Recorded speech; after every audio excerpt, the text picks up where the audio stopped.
आदाब, मैं हूं मुमताज आलम रिजवी और मैं बात करूंगा इस वक्त ईरान, अमेरिका और इजराइल की।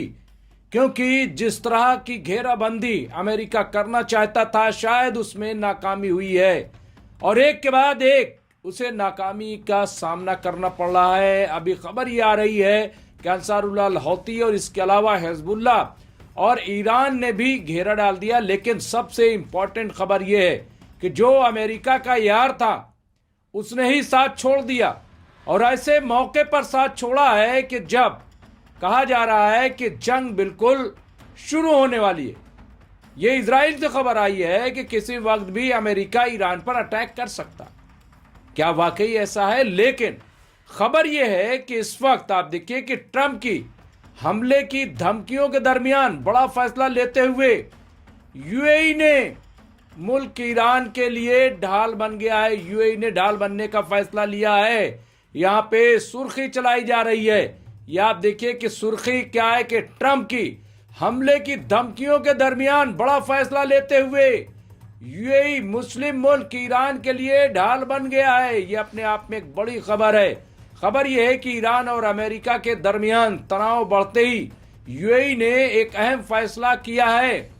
जबकि अमेरिका ईरान को हमले की धमकियां जारी रखे हुए मुत्तहिदा अरब इमारात ने कहा है कि वो अपनी जमीन या फदाई हुदूद को ईरान के खिलाफ हमलों के लिए इस्तेमाल करने की इजाजत नहीं देगा।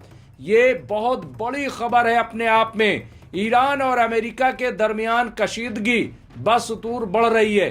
दरियासना पीर के रोज मुत्तहिदा अरब इमारात यूएई ने वादे किया है कि वो अपनी फदाई हुदूद, जमीनी या समुद्री इलाकों को ईरान के खिलाफ किसी फौजी कार्रवाई के लिए इस्तेमाल करने की इजाजत नहीं देगा।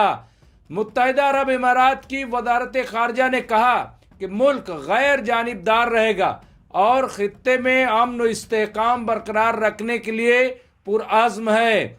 यहाँ पे आप देखिए और आगे क्या कहा ईरान ने। ईरान के साथ कशीदगी के दरमियान यहाँ US Abraham Lincoln carrier strike group यहाँ पे सेंटकॉम यानी बहरे हिंद के इलाकाई पानियों में पहुंच गया है। ये खबर आ रही है।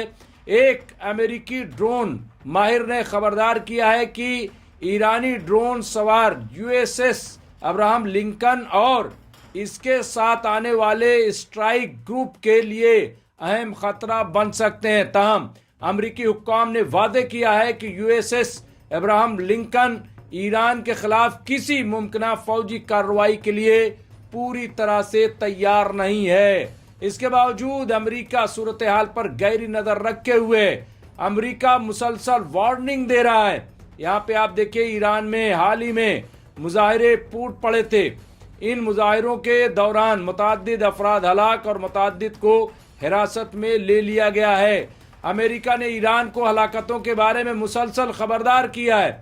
इसके बाद अमरीकी सदर डोनाल्ड ट्रंप ने गुज़िश्ता हफ्ते ऐलान किया था कि एक बहरी बेड़ा ईरान की तरफ बढ़ रहा है। ताहम उन्होंने ये भी कहा है कि उन्हें उम्मीद है कि इसे इस्तेमाल करने की ज़रूरत नहीं होगी।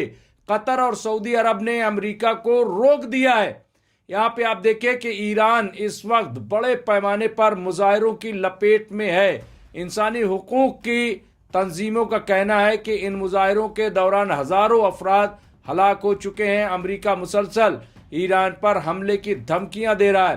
तब ये इंकशाफ हुआ कि कतर, सऊदी अरब और ओमान ने अमेरिका को ईरान पर हमला करने से रोका है। अमेरिका और ईरान के दरमियान कशीदगी उस वक्त मजीद बढ़ गई जब एक रिपोर्ट में दावा किया गया था कि जनवरी में ईरान में मुजाहिरों को दबाने के दौरान लगभग 20,000 अफराद हलाक हुए थे, जिनकी तादाद अब बढ़कर 30,000 तक पहुंची है। यहाँ पे आप देखिए रॉयटर्स की रिपोर्ट के मुताबिक इन सफारती कोशिशों में मिस्र भी शामिल था।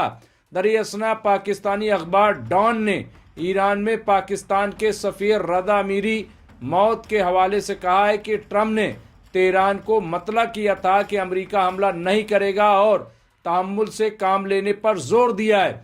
इजरायली चैनल N12 की एक और रिपोर्ट में एक सऊदी एहलकार के हवाले से कहा गया है कि सऊदी अरब ने ट्रंप से कहा है कि वो ईरान में हुकूमत की तब्दीली की कोशिश के बजाय महदूद और टारगेटेड फौजी कार्रवाई जैसे ऑपरेशंस पर गौर करें।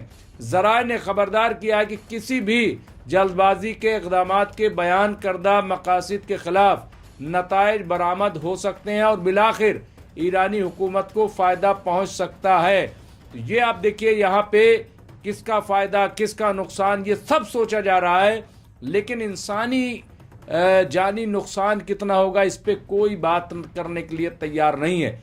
लेकिन ईरान तैयार है। अलग अलग तरह से खबर आई है। कतर ने साफ तौर पर अमेरिका से कहा था कि अगर अमेरिका ईरान पर अटैक करता है तो ये समझ लीजिए कि जो मिडिल ईस्ट का नक्शा है वो पूरी तरीके से बदल जाएगा, यहाँ पे तबाही मच जाएगी। लेकिन सवाल कई बार उठे कि क्या इसी वजह से अमेरिका अटैक नहीं कर रहा है, या खुद अमेरिका को पता है कि अगर इस बार ईरान पर हमला किया गया तो ये हमला उसके लिए भी फायदे का सौदा कम नुकसान का ज्यादा होगा और वॉर इस बार इजराइल तक महदूद नहीं रहेगी बल्कि वॉर जो है वो अमेरिका के अंदर दाखिल हो जाएगी। ये भी फिर सवाल ये है कि प्रोटेस्ट सिर्फ ईरान के अंदर नहीं। तीसरी चीज ये कि जिस तरह से बढ़ा चढ़ा करके कि 30,000 अफराद वहां पे हलाक हुए, जबकि सरकारी रिपोर्ट के मुताबिक 2-2.5 लोग ही हलाक हुए हैं। हाँ, 20-25 लोगों को अरेस्ट किया गया है। इनमें से 800 लोगों को फांसी देने की बात सामने आई थी, जिसे फिलहाल रोक दिया गया है। ऐसा ट्रंप का दावा है कि उनके कहने से ही ये फांसी रोकी गई है। थैंक यू भी ट्रंप ने कहा था। एक तरफ थैंक यू, दूसरी तरफ धमकी। ये आखिर चल क्या रहा है? लेकिन जो लोग ईरान के रजीम चेंज करने का ख्वाब देख रहे हैं, मुझे नहीं लग रहा है कि ऐसा कुछ भी होने वाला है। लेकिन सबसे इंपॉर्टेंट, जो कल तक यूएई इजराइल और अमेरिका के साथ खड़ा नजर आ रहा था, आज लग रहा है कि वो पासा पलट गया है। यूएई ने साफ मना कर दिया है कि हम फिलहाल किसी जानिब नहीं रहेंगे। क्या ये माना जाए कि सऊदी अरब और यूएई में जो तनाज़ा था वो ख़त्म हो गया, और इसको ख़त्म कराने में क्या ईरान ने अहम रोल अदा किया है? क्योंकि सैयद अब्बास अरागची जो ईरान के वजीर खारजा हैं, उन्होंने दोनों से बात की थी। तो क्या ये कामयाबी इस वजह से है? बहरहाल ऐसी सूरत में मुझे नहीं लग रहा है कि अमेरिका ईरान पर हमला करने की बात करेगा या हमला करेगा।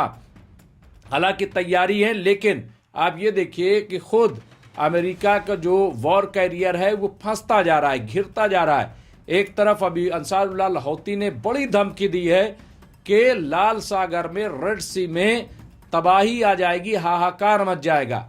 इधर हिजबुल्लाह के बारे में भी ये कहा जा रहा है कि इनके पास भी मिसाइलें कहीं ना कहीं मौजूद हैं, और इसीलिए हिजबुल्लाह के जो चीफ हैं शेख कासिम नईम ने जो धमकी दी है जिस तरह की, वो भी बहुत इंपॉर्टेंट है। बहरहाल ये तमाम ऐसी चीज़ें हैं जिससे लग रहा है कि अमेरिका फिलहाल हमले की गलती नहीं करेगा। जो भी होगा हम आपको अपडेट करते रहेंगे।